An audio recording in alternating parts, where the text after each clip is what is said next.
सच्चाई का इनाम। किसी गांव में अहमद नाम का एक गरीब मगर ईमानदार लड़का रहता था। वो हमेशा सच बोलता और मेहनत से काम करता था।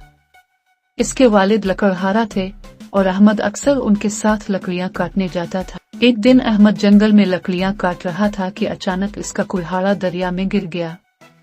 वो बहुत परेशान हुआ और अल्लाह से दुआ करने लगा।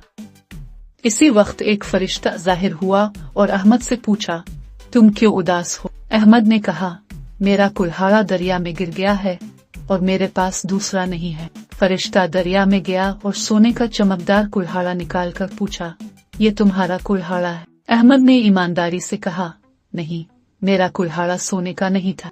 फरिश्ता ने फिर चांदी का कुल्हाड़ा निकाला मगर अहमद ने फिर इनकार कर दिया।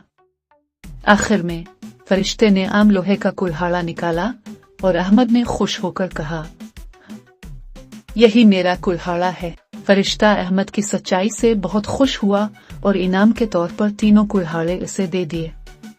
अहमद खुशी खुशी घर वापस आया और सच्चाई की बरकत देखकर हैरान हुआ। सबक: सच्चाई हमेशा इनाम लाती है।